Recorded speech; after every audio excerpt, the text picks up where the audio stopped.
Hi, everybody. Welcome back to The Silver Lining. I'm your host, Juliette Valle, Miss South Florida Fair 2020, and I'm really happy to be coming to you all with a new episode, but I would be remiss if I didn't say something. This has been filmed on October 29th, and last night, a legend passed away. Leanza Cornett, Miss Florida 1992 and Miss America 1993, led an incredible legacy, and unfortunately, she passed away last night due to sustaining a head injury after a fall in her kitchen. This was obviously devastating news to the pageant community and just to people who um, knew her and loved her. I never had the honor of meeting her, although I dreamed of interviewing her for my show. And, she was one of the many Miss Americas I wanted to interview. And of course, now that chance will never come. But from all the beautiful tributes I've read about her online, I can see that she was a very beloved person and for good reason. Not only was she gorgeous and talented and accomplished and advocated for AIDS prevention and awareness, but she was a kind friend, a loving mother, and seeing the impact she made on so many people, it's clear to see that she will be missed terribly. And I know she was the friend of my guest today, Dorothy Benham, Miss America 1977. So I did want to address that and say that even though I didn't personally know her like so many were fortunate to, I idolized her. She has inspired me so much in my competing, and I mean that with all sincerity as a singer myself. And the system, watching the way she performed so charismatically and so thoughtfully, um, moved me. And watching her performances last night moved me to tears because I realized that the world has lost a great talent. And, I'm pursuing the title of Miss Florida, and I realize that following in Leanza's footsteps, even though it's 20 plus years after, are very big shoes to fill. So I wish nothing but condolences for her family. My prayers are with them today and for a while because I will be thinking about you all. And to anyone that knew her and loved her, as I know many did, I am so sorry for your loss. And I am sincerely sorry to the Miss Florida system and to the Miss America system. You have lost one of your forever title holders, and that is something that can never be replaced. And while she is tragically gone, she's certainly not forgotten because her legacy, just like it made an impact on me, will continue to make an impact for generations to come on any girl who enters the system. So, Leanza, thank you for being a wonderful title holder, for being the first Miss Florida to win Miss America, for advocating for such an important issue in the 90s when AIDS education wasn't really talked about, not nearly enough anyway. And you are an absolute wonderful light. And I know that so many people will miss you terribly. And I really don't know what else to say but that I hope you guys enjoyed today's episode. And please know that it is in honor of Leanza Cornett. Hi, everybody. Welcome back to The Silver Lining. I'm your host, Juliette Valle, Miss South Florida Fair, and I am really so excited today because I have an iconic guest. She is so gorgeous. She is incredibly kind, and she's just an amazing woman, and I've only talked to her for 10 minutes, but I love her already, and I've idolized her for a while. So please welcome my guest, Miss America 1977, Dorothy Benham. Hi, Thank you. Hi, Juliette. Thank you. And hi, everybody out there. Thank you so much for being here. I idolize you so much, like I said, and I cannot wait to ask you all these amazing questions. Before we begin, we talked about this briefly before our interview started, and I also mentioned it in the video before. I'm so sorry for the loss of your sister, Leanza Cornett, a fellow Miss America. You mentioned you judged her in a preliminary, and all the sisters share an incredible bond, being the few women that have ever carried the national title of Miss America. So my heart goes out to you. I'm very sorry. Thank you. Thank you. It's a tremendous loss. As we spoke earlier, anytime we lose one of our sisters, it just feels like a piece of us has gone as well. And of course, we'll all miss her smile, her laughter, her energy. Yes. All of that. Yeah. So it's been a tough couple of weeks. It has. But you know what? She's left her earthly home, and she's up in heaven, and I know she's going to look over everybody, especially her boys. Absolutely. Thank you for saying that. And yes, it's been a very tough 2020. We've lost Phyllis George and Yes. Leanza.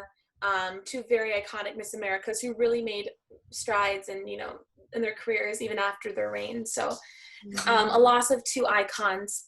But I really appreciate what you said, and I can tell how much they mean to you and how much this organization means to you. So that is what makes me so happy to have you. And I'm really excited to ask you all these questions if you're ready. I wrote a lot.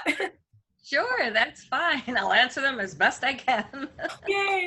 Okay, so my first question was when and how you first got involved with the Miss America organization, and what do you believe you learned throughout the way that led you to your national win? Well, first of all, my mother was prominent in pageants. She was the first Mrs. Minnesota, and she was third runner-up to Mrs. America. So pageantry and Hollywood and modeling were all part of her life. So she had two daughters, my older sister and myself, and of course she was going to put us into pageantry. My sister tried once, and then my older cousin became of age, and my cousin Roxanne tried one time. They were, let's see, my sister was fourth runner-up at her local and won talent. And then my cousin was fourth runner-up and won swimsuit. Ooh. And then I'm a few years behind them, and everybody kept saying, well, you're next. I go, nope, not doing it. Don't have time. I am not entering pageants. That's it. So 1975, I'm at home watching Tawny Godin be crowned. And that's when I realized, well, hey, this is a scholarship program. I could win more money for college. So I said to my friend, maybe I'll enter. I think I'll enter. Why not? I'd won all the vocal competitions for my age category, and I had to wait a year before I could enter any more of those. So my parents came home that evening, and I said, okay, I will try.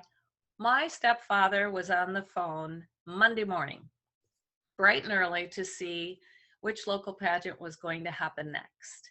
And back in that day, a lot of them, the majority of them were closed. Very few were open pageants, and Minneapolis pageants and surrounding neighborhoods had already taken place. So South St. Paul was an open pageant and happening about a month later. So October 25th was the Miss South St. Paul pageant. I entered, and I won. And so that was fall of 75. So then you have until June 76, which is a few months. And I happened to win Miss Minnesota.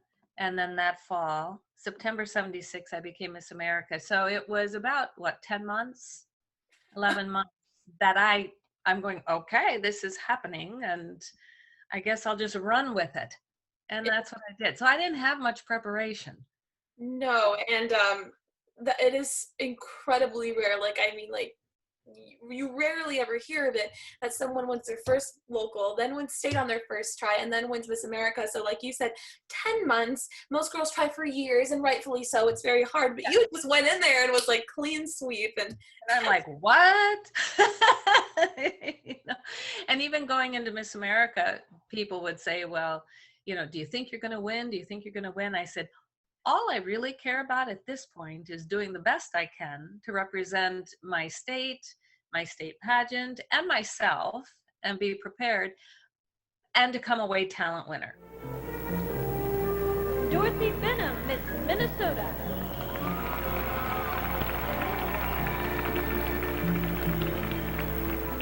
Good evening. I'm from Edina, a suburb of Minneapolis, Minnesota, in the state of 10,000 lakes.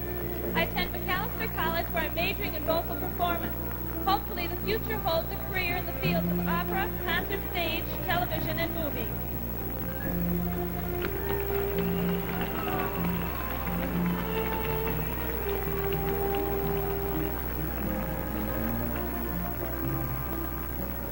Oh, that was my goal. That was my goal. And I would have been very happy. And I won talent, and I said, okay, I can go home now. But that didn't happen. And you won, and I love watching your crowning moment. And I remember Bert Parks asked you, how do you feel? And you said, it's a very exciting thrill. You look so surprised. And they did an interesting thing where like it was a line of girls that year, like the first runner-up and the winner weren't holding hands. So they called you out of the line, and all the girls looked so happy for you. And I loved your dress. It was very different because most girls were wearing white, and you had like this beautiful red sequin gown, and it was just iconic, honestly. One of these 6 lovely ladies will be our new Miss America. Which one will it be?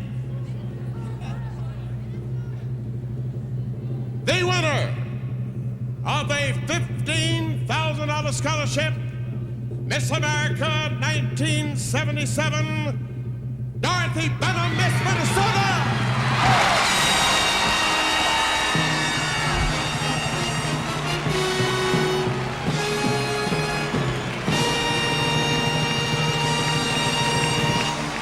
Benham of Minnesota, now Miss America of 1977. Hello, dear Miss America. Hello. And it is a lovely thrill. Oh, it's a very exciting thrill. And in just one moment, there's your runway. There are your subjects waiting to greet you as we sing your song. Here we go.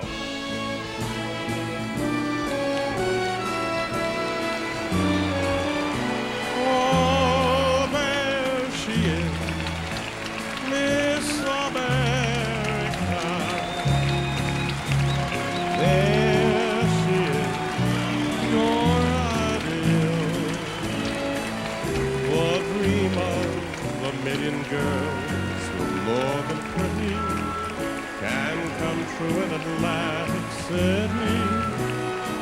Yes, and that was, I believe, that time period where it was starting to move out of the pastels, the whites and the light pastels, into the sequin gowns, because well, I had very little wardrobe, and when I won state, my mother had splurged and bought me this light baby blue chiffon evening gown dress, which my judges immediately said, get rid of.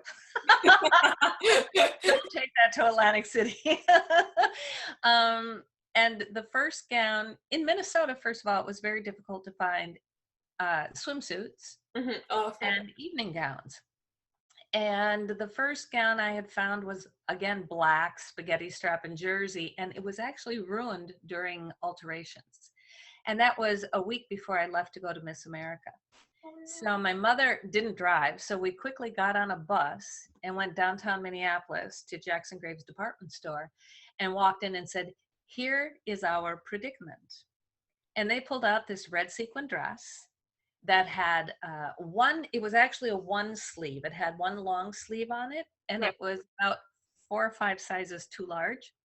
And they brought out their seamstress, and she said, first of all, we should take off the sleeve. Second of all, we'll do this, come back in 2 days. Came back, it fit perfect. Yes, it did. And that's what I left with. There she is, Miss America. There she is, your ideal, with so many beauties. She took the town by storm with her all-American face and form, and there she is. She's walking on air, she is. Fairest of the fair, she is. Miss America. So, I thought, well, I don't know if I have a gown. Maybe I'll just wear an old one. Who knows? But that's how I got the red one. She took the sleeve off and took it in. And that, if you look at pageants after that, then everybody started wearing brighter colors and sequins. And my state pageant wasn't sure I should go in red or even sequins. And I said, well, we don't have much time. I leave in a week. I like this. And then I got there, and the Carolinas and all the southern states, they were all in sequin. So I felt like it was the right choice. Definitely. And I like how, despite what they said, you went with what you wanted. And of course, that obviously adds to your confidence on stage and how you present yourself. At the end of the day, as long as you didn't wear the blue chiffon gown, it anything but exactly. that. Exactly. That is so cool to hear the story behind your win. And I do want to know, well, you said you didn't have much preparation because it was only 10 months. But once you got to Atlantic City, what was that like in the days leading up to Miss America? Was it 2 weeks back then that you had, or 1 week? We were there 1 week. Okay. That was it. And that felt very long to me. Yeah. So, as the decades went on, I thought, how are these girls lasting 2 weeks? It was exhausting just to be there 1 week, which I still think is enough time just to learn production numbers. Of course, they don't have those today, but it was a whirlwind. And it was great fun. I felt I had a wonderful class of young ladies, and we did have a lot of fun. So it really was a great week for me. And once I won, I went, okay, well, here I go. And then I thought, what if they try to tell me what to do, how to do this, what to wear, you can only do this. And I thought, I just don't know if I can do that. I don't know if I can try to be something other people want me to be. So the night I was crowned, I did tell my parents, I just want you to know that if they really try to mold me into something other than myself, I think I'll give it to my first runner-up. You said that the night you won? Yeah, I told them that the night I won. I love that. You're like, you know what you want and you're going to go for it. And I love that. Yeah, because I grew up very shy and very, very quiet, which people today would not believe. But pageantry in its own way, helps you gain the confidence to speak and to be in front of people. I could always perform in front of people, but anything else, I go, I don't know if I want to do that. And I really didn't want to be anything other than myself. So I learned quickly throughout the process that I had although I had one of my local judges who I remained very good friends with, Kathy Langenfeld. I said, well, how did I do an interview? I have never done interviews that was at my local. And she said, you had this quiet underlying confidence within you. I went, okay. So that's, I think that's just what it was. I felt confident that I had prepared. I wasn't worried about talent. I really wasn't worried about swimsuit. And I guess the biggest thing would have been, what are they going to ask me in an interview? Oh, yes. I can relate as someone competing right now, but I so agree that, confidence is so important, and not like a boastful, I deserve to win because confidence, but I know who I am and I'm proud to represent, like you said, my state, and you were content with that. Yes. And you also, and I've told girls this for years, and it's easier to say than to put into action, is the only person you should be competing against is yourself. Right. Because once you start to look and watch everybody else, you're now wasting your energy, your time, your mental energy. Whereas if you just go, embrace what they have and say, they're fabulous, they're doing the best they can, I'm going to do the best I can, and enjoy the moment. Absolutely. You really need to enjoy that moment because you can't get it back.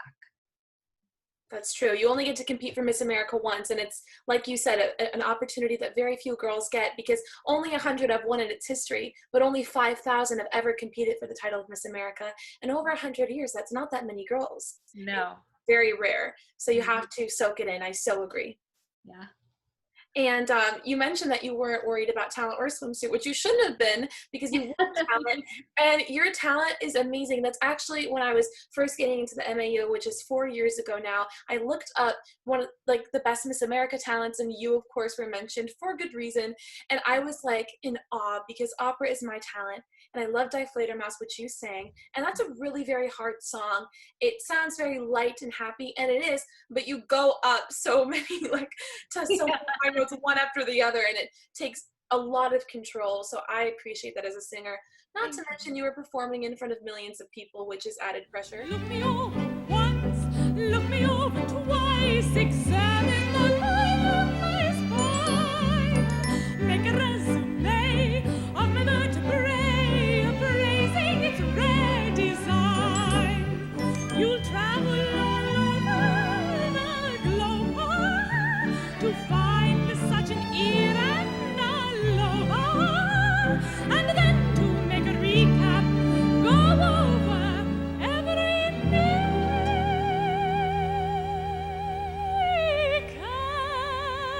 and see if they compare with what belong to me. Revise your little lies and make a wise marquee. Though I'm most unmannered elf, you've made me be beside myself. What a bloomer, full of humor, very, very, very, very,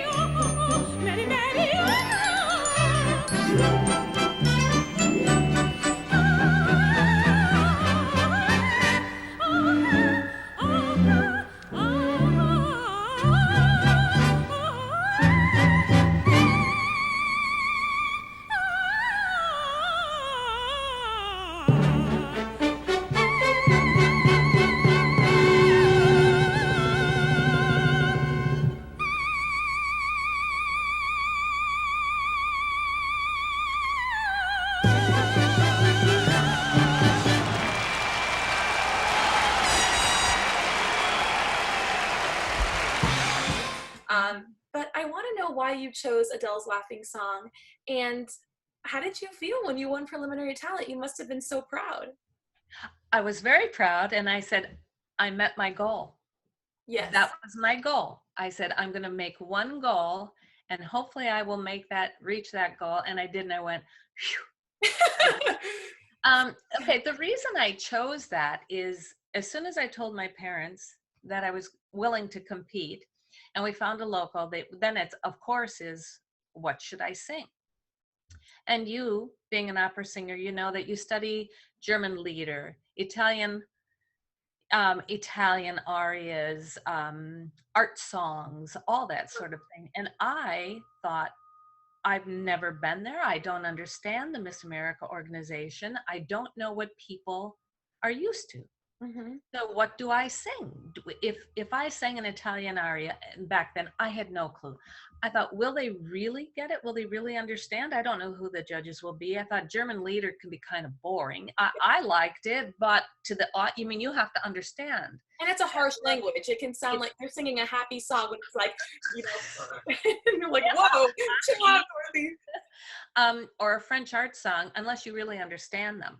Yes. But I needed to pick something that I felt everybody could relate to and yet show ability. Yes. So it was I believe it was a Sunday night, and only it might have been the next night, because I watched Miss America on that Saturday night, and then I believe it might have been Sunday night, and I had the PBS channel on. Of course, we only had 4 stations on TV back then. My mom talks about all the time, if your dad wanted to watch a game, it was time for you to go. You couldn't watch TV anymore. Yeah, 4 channels. And the Metropolitan Opera was on, and they were doing a concert, actually, and Roberta Peters, the opera singer Roberta Peters with the Met, came on, and she sang Die Fledermaus. And she did it in English, and it was charming. Yes. And I went, that's what I should sing. So my mother agreed, and she went to get the music, but the music you buy in the stores are different lyrics. They were not the lyrics that Roberta Peters sang on that PBS special. So my mother went downtown to the Minneapolis library, looked up all the music, found the lyrics. So those are the lyrics I sang, and I got the high key, because coloratura, a lyric coloratura. Yes, you are. But, and that's what I did. That's how I came on that song. And it worked. And so at my local and at state competition, I won talent in swimsuit at local and also at state. Wow. And it was interesting, because once I won state, then I was told many things. I definitely should not wear the blue chiffon dress. No. Should not wear a white bathing suit, because nobody in Atlantic City wins in a white bathing suit. Should not sing Adele's Laughing Song or Die Fledermaus, because nobody ever wins with that song. I didn't know that, because I'd not competed before. And I said, but I just won swimsuit twice in a white bathing suit. Why would I change? If it works, why change? Exactly. But you had to have 2 bathing suits to go to Atlantic City in case something happened to one. So I went back down to the Curtis Hotel. They had their own place that had downtown Minneapolis that had a swimsuit shop in it. And the woman remembered me, and she goes, "Oh my gosh, I remember when you and your mother, the 2 of you, came in here last fall and bought the white one." And I said, "Well, I need another one because now I'm going to Miss America." And she said, "I have one in yellow." And she gave it to me for the same price I bought the white one, which was $12. So I bought the yellow one, but I still wore the white. Dorothy Benham, Miss Minnesota.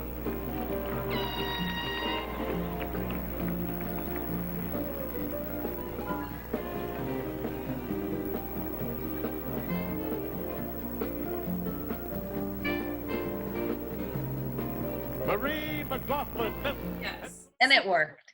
And then they said, nobody wins with Adele's Laughing Song. And I said, but I've won twice with it. Right. So again, why change it if it's working and if you're really comfortable with it? But I did say, well, let my parents, myself, and my voice teacher, we will look over other songs. And we did for about a week because there wasn't much time.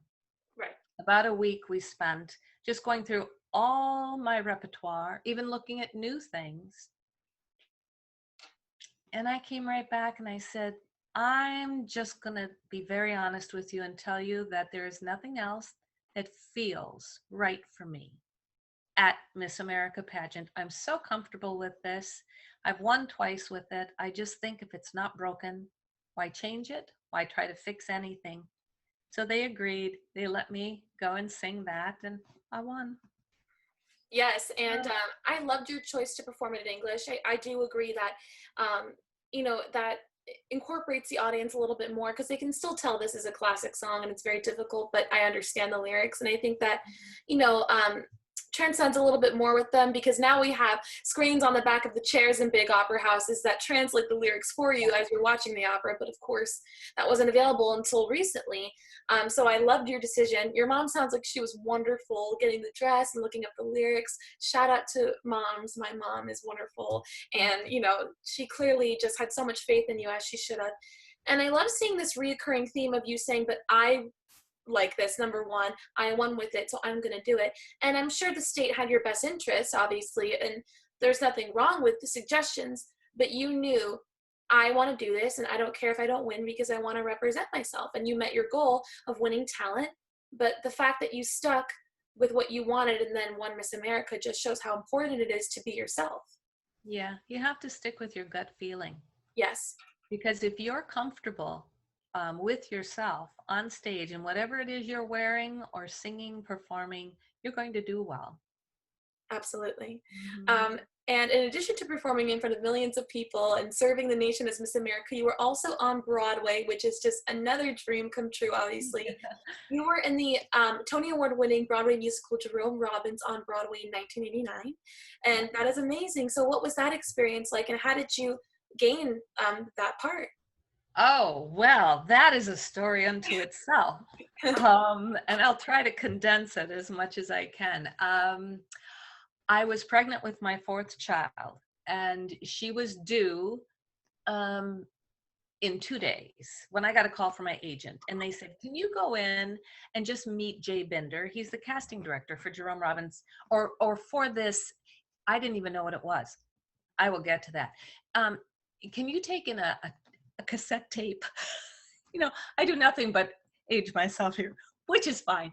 A cassette tape, your resume, take it to Jay Binder, meet him, and blah, blah, blah. So I drove into New York.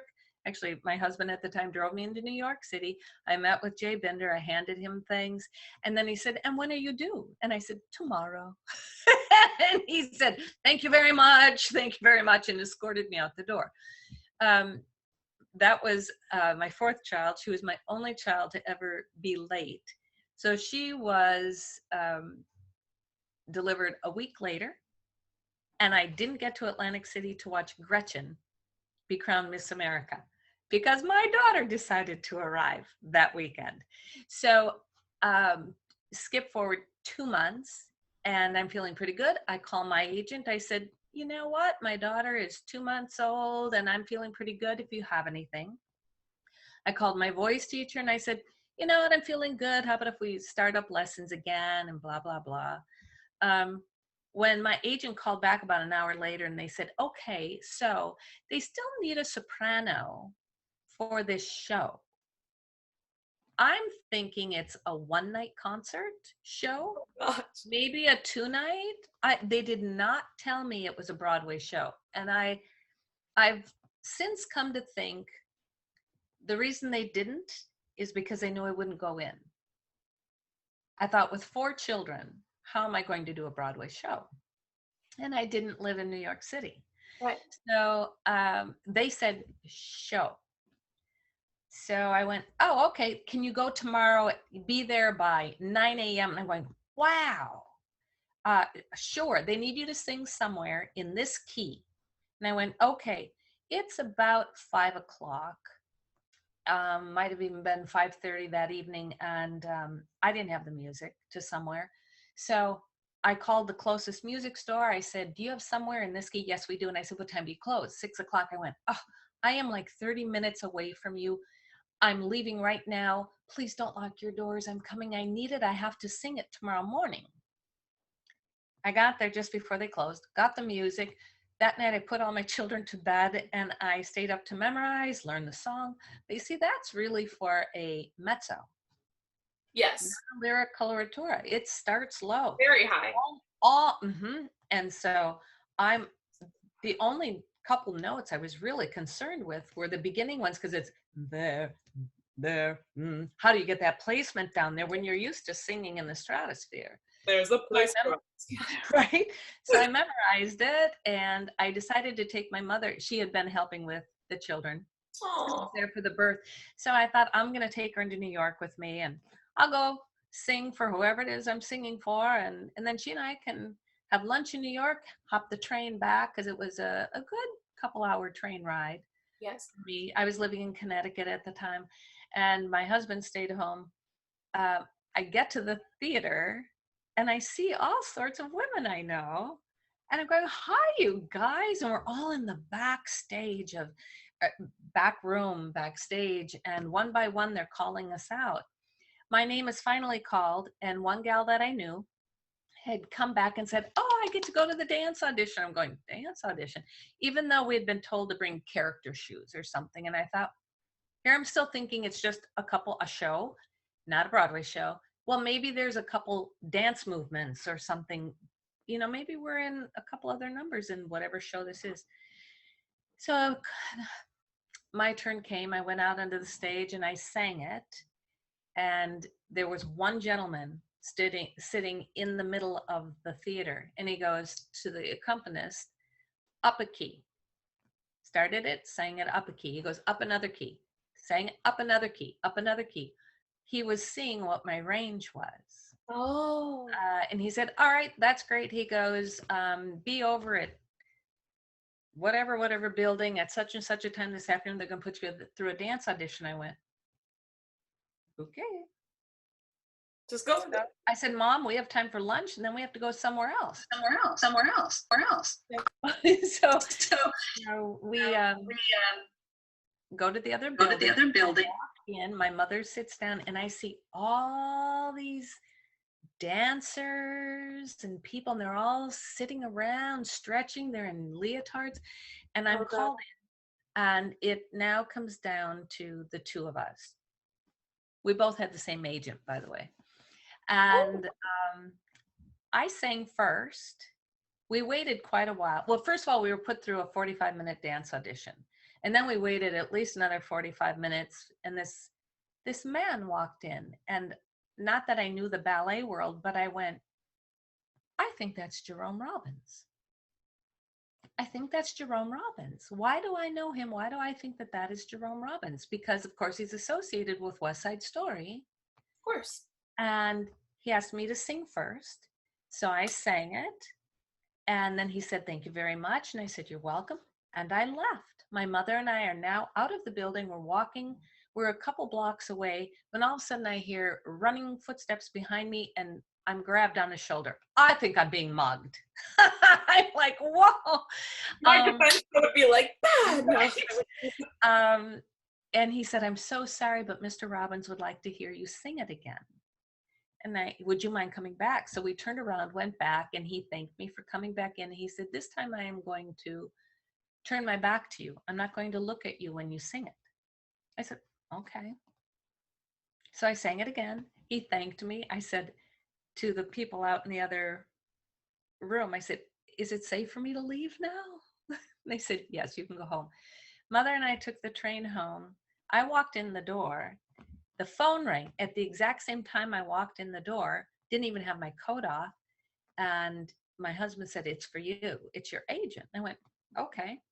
She said, are you sitting down? I said, no, I just walked in the door. I haven't even taken my coat off. She goes, take your coat off and sit down. I went, okay, you got it. I go, but what did I get?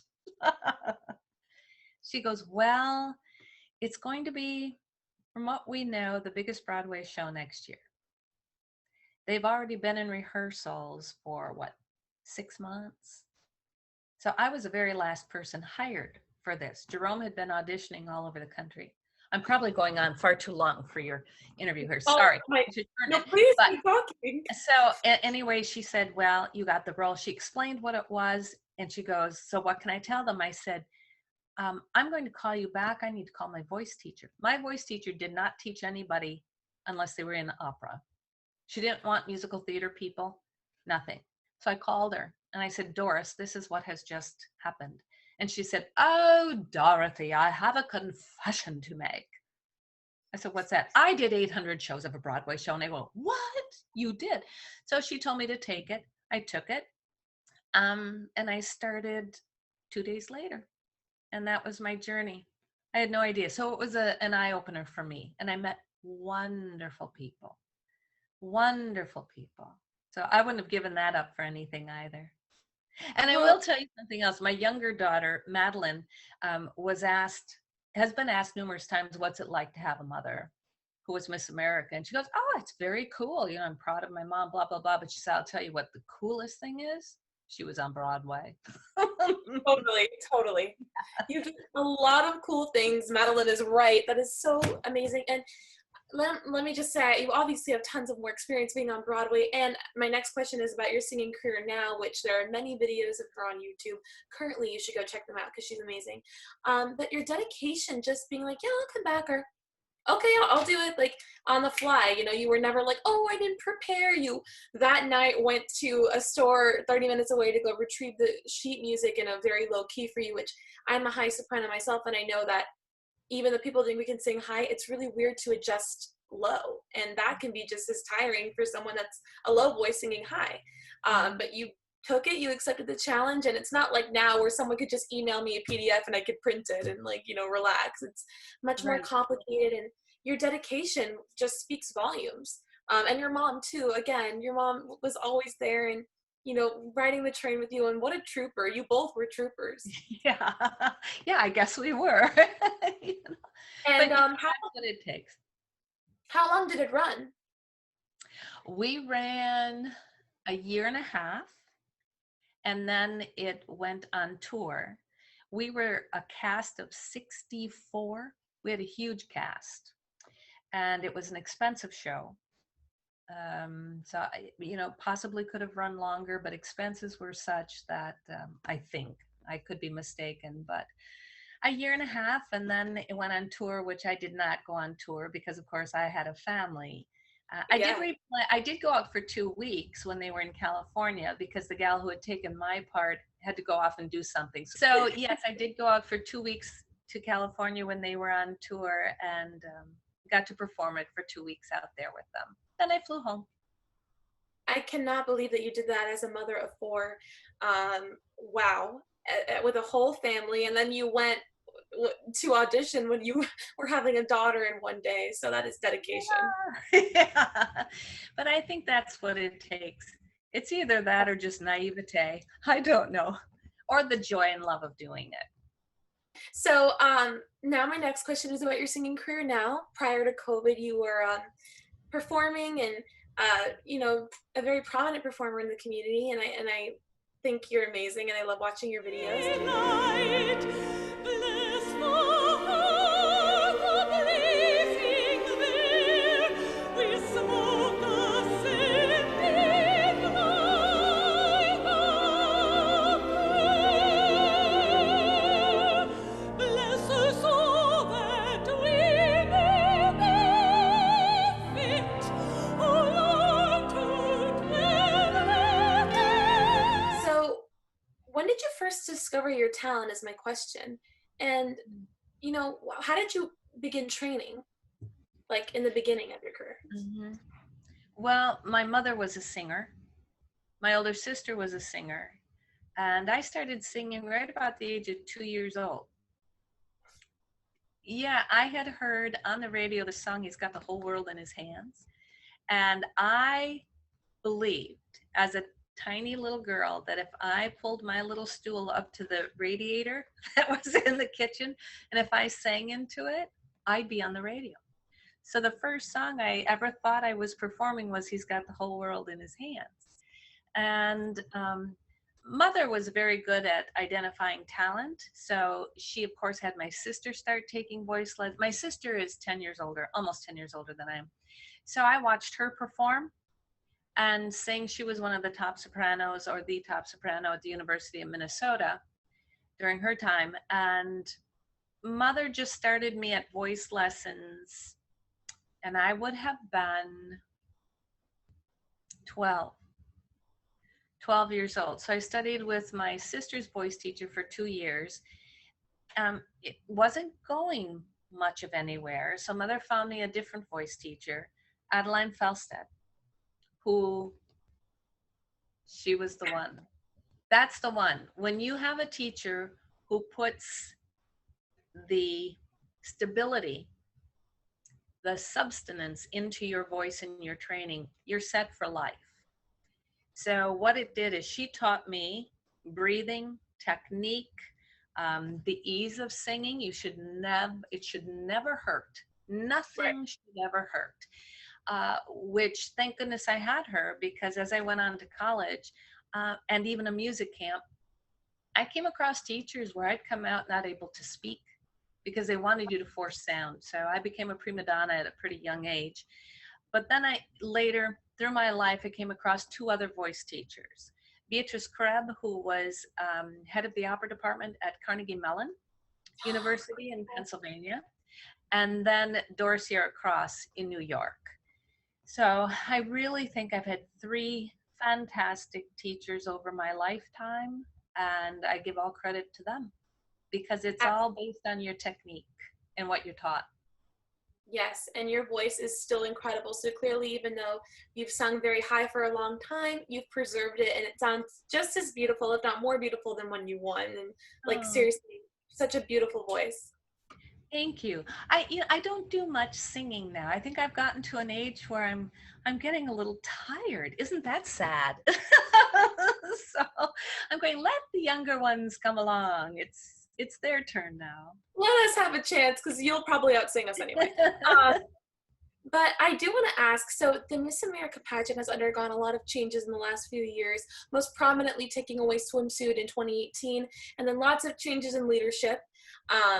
So I do want to know how you feel about the pageant's evolution. I think what you said in, the introduction and before, all Miss Americas can relate, because no matter when you won, it's a grueling year, it's an amazing year, but it's a lot of hard work. But it's certainly her role in the community, and the competition itself has changed. So I want to know how you feel about that. And how do you think the pageant's going to continue to grow? Having been involved with the pageant now for over 40 years, and in every aspect, first as a candidate, and then a winner, and then a featured performer and co-host. I've been judge at Miss America twice. As I said, I judged Leanza at Miss America. And then just being involved, trying to help them. I don't know of one Miss America that would ever say no to, if you have a call and they say, could you come help us? We're all there. Absolutely. We are all there. Some of us have the ability to be there more often than others. So I've seen some change. I will say that once again, I never thought we were a broken program. I think others in leadership roles felt the pressure to change. Now, where that change was coming or where that pressure was coming from, I'm not really sure because I'm not a board member.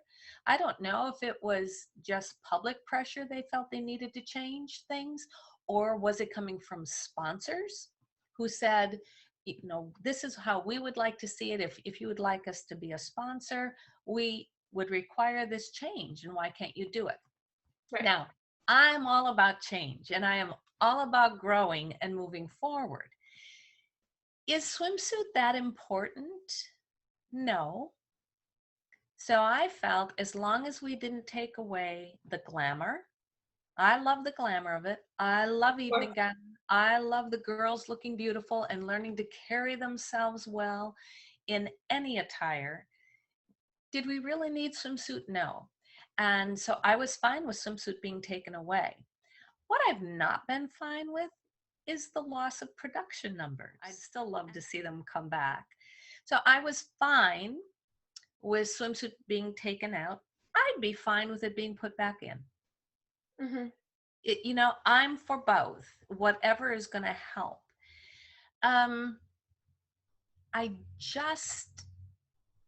don't know, I don't want it to go too far just into saying this is just a scholarship program, because I think we take away from our history. You look at Lenora Slaughter, who was brought in to really make this something, and she took those few women off the beach and decided to put them in an evening gown.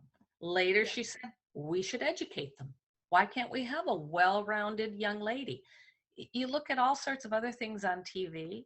There's a Miss USA, Miss Universe, they all have swimsuit. People like swimsuit. I know that for a lot of young women, it causes anxiety. They don't like that part. But I also have to believe that it helps you realize you need to be physically fit and healthy. Now, that does not mean you need to be a size 2 or a 4. I know larger sized women who are very fit and very healthy. I don't know. To me, it just, I thought made women more aware of it. I don't want it to make them anorexic. And so there have been issues. Absolutely. And I do agree with you, and I apologize for my dogs barking. They just that's all right. I guess they're just so excited that you're here. Duh, they should be. I so agree that to be Miss America, you have to be mentally and physically fit. I do think that you can tell if a young woman is physically fit without a swimsuit, like you said. But I do think it was still a valuable part of the competition. And I think the way it was unceremoniously banned was a little bit harsh, because many Miss Americas won that competition before, and it was an important part of it. So I think it kind of invalidated that win a little bit. And you, I mean, I'm not just saying this, you're clearly someone that values staying healthy and in shape. That is one of my questions, because you do look incredible. And, you know, look at you. I mean, you're poised, you're elegant, and I think it's very important for girls to know the importance of that and taking care of yourself. You certainly probably wouldn't have been such a successful Miss America or a successful Broadway performer or a successful mother without taking care of yourself. Yes. And that's absolutely true, because if you are planning to go into any type of show business, really, especially Broadway, when you are in those performances all day long, and then shows, and then you're trying to audition during the day, you better have a lot of stamina, which means taking care of yourself physically, period. Just eat healthy, exercise. Oh my goodness, when I first started the show, before we even started rehearsals, we were all in dance classes, and we were all in the exercise programs, because they knew, the Broadway people know, that you have to have enough stamina or you're not going to get through a 2-hour to 3-hour show every night, and sometimes 2 a day. Absolutely, and I so agree. And Broadway and being Miss America requires this insane level of stamina, energy, and endurance. So I so agree. And like you said, it's not even about being a 2 or a 4, because we see girls with all sorts of different body types. There could be a 2 with a 6-pack, or a girl that's a size 8 with a 6-pack. It is variation. Absolutely. Mm-hmm. And I don't think in any way that the Miss America organization promotes eating disorders like so many people think. In fact, I think I've gotten very interested in fitness through this organization, but in a positive way, through positive people like you or state title holders that I know. So I completely agree with what you said. And I think that Miss America is evolving in a great way, but swimsuit was important and it definitely served its purpose for many years. It's our history. It's how we started. And you won it. I think we should be proud of it. You know? I do too. I so agree. And this is my next question, which relates to this. You mentioned that you exercise and eat healthy.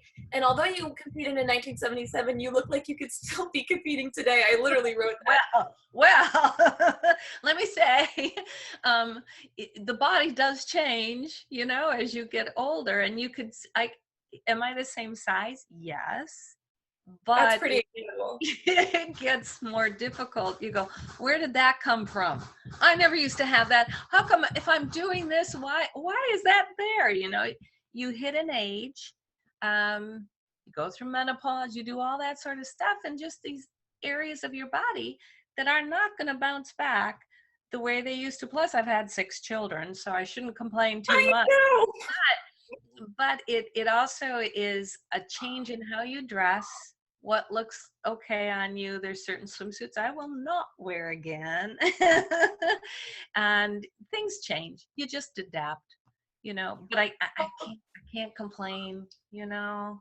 You're very humble, but no, seriously, you look like incredible. Like I was like, what? Like how obviously you're so beautiful when you went. So when I looked you up to stalk, as I do, or I call it research, and I saw your Facebook, I was like, holy cow, she looks great. So I do want to know though, do you have any words of, you know, wisdom, like beauty tips that you could share with girls like me who want to look as good as you, or just anybody in general, beauty tips you've been following since you won Miss America?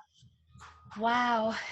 You know, I used to just look at my mother and my grandmother, and I've tried a lot of products out there. I've tried very expensive products, and my sister and I go back to what my mother and grandmother used to do. They used Vaseline and Pond's cold cream.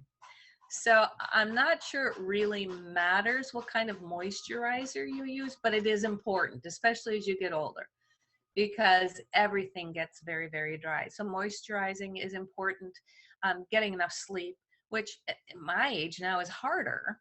I don't sleep as well as I used to, but sleep is important. Moisturizing. It's really just taking care of you. Don't overindulge in anything, I don't think, but I don't think a beauty regimen or anything needs to be complicated or expensive. You know? Agreed. Yeah, just walk. I mean, I love to walk. I used to take a lot of dance classes because I liked the stretching and things like that, which as you get older, stretching is really important.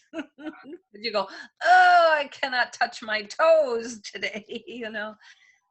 So I don't know if I have any real wise things. That was great advice, seriously. And I do want to know those. You live in Florida like me, and I know that the sun is killer, and you have great skin. And I know you go out because you're very tan. How do you keep your skin looking so good and, you know, not like burnt or hurt by the sun? Because sun damage can do a lot on a fair person like you. Yes, and yet I have an olive tone underbase to my skin, and I tan extremely easy. My siblings all burn. They have more Irish. And I'm not going to go too much into it, but 2020 has been an interesting year for me. So I've learned a little more about my heritage and discovered that one of my parents was not my parent. And I have a whole new branch to my family tree. So I have learned now that I'm not just Finnish, Russian, Irish, English, and Scotch. I am Norwegian and Swede. So I now believe that has a lot to do with my skin, because I can go outside. Ever since I was a little girl, my uncle used to say, Dorothy, Kathleen, I think the sun comes out and your skin just absorbs the air, because I would just tan immediately. Even looking back at childhood pictures, my skin tone is completely different than anybody else. You won the genetic lottery. It's not fair. You tan perfect. You have a great figure. You still have to be very careful, though. Of course. So, and that's why, again, moisturizing isn't just on the face. It's now everywhere. It's everywhere, every morning, every night. And yeah, I don't burn easily. I would have to be in extreme weather, sun, to where I would burn, and then have to be very careful. But yes, yeah, you do have to be careful. Well, thank you for sharing those beauty tips. They're very valuable. And, I'll be listening because I want to look like you. And now I only have 2 more questions. I know I've talked your ear off, but I am really looking forward to this answer. You mentioned that your daughter Madeline said the coolest thing you've done besides winning Miss America was being on Broadway. But I can't also believe that you're the mom of 6 kids. That blows my mind that you still look like that and you still have blows that. my mind. But do they ever tell people that you are Miss America, or do they let people find out? I would be bragging. I would be like, my mom was Miss America, but I want to know how they handle it. It went through stages. So when they were in grade school, and once they understood that mommy had been Miss America, and well, what is Miss America? And they go, what are these crowns? Then it was cool, and they all took the Miss America crown for show and tell. And then there comes a point where other people around them, their classmates, and that started junior high, high school, that other people were aware then that, oh, your mom is Miss America. And I think for some of them, it might have been difficult. And maybe even more so, maybe my older daughter. My younger daughter has never had an issue with it at all. She just tries to be like me. She wants to emulate me. Yes, I said that, Madeline. Of course she should want to be like you. Now she's being blonde, and she's beautiful either way. So I think for each of them, they've carried their own weight and acceptance of it. Now, I do know that they are proud. And and I have grandchildren now too, and some of them understand or are beginning to understand. But yeah, as they become adults, and now they're all adult children, I would say they're pretty proud of it. And my oldest son all the time, hey mom, will you come and help with this or do this and blah blah blah, and I go, absolutely. So I think they've gone through stages. Yes. And have either of your daughters competed in pageants? Madeline did. Okay. So Madeline did. Yes, and she did it just to get out of, I felt she was in a rut. And I said, Madeline, people have wanted you to run since you were in junior high. All they could say is she should be running, she should be running. She goes, I don't want to do it. And I said, you don't have to do it. But she was in college and she just seemed to be in a rut. And we talked about it. And I said, go do something different. Get yourself out of a rut. So she competed. She won Miss Windy City in Illinois and competed for Miss Illinois and had a ball. But her nerves are all over the place. But what she did she signed up in January and won a local and then had to compete in June. So for her, I said, well, you better whip up a piano piece real quick. But what she did amazed me. And how she could throw, and not even throw things together, what she accomplished, even though her nerves were there. She had to have been so proud of herself. I was proud of her.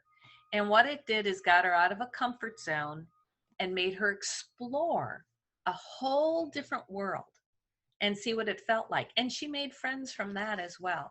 So I was very proud of her. And she had one more year to compete again. She goes, well, I don't know, maybe, I'm not sure, but she didn't. And that's fine. She did it once and she had a ball. I really like that you said that, that's totally fine if you don't want to do it. I think that you didn't put any pressure on them to be something that they didn't want to be. You let them admire you. They let them brag about you. But if they didn't want to do it, you were like, it's totally fine. And I think that's a really wonderful approach for sure. Yeah. They have their own path, their own journey. We each have our own. Absolutely. And to end this, I think that's a perfect segue into my last question. It is about your journey. My show's title is The Silver Lining, which is all about finding positivity in every situation. And you're someone who, I've said it, rolls with the punches, puts on a happy face, and just goes for it. And I love that. So I do want to know, what do you believe the silver lining is through your affiliation with the Miss America organization? In short, what was the best part of it all to you?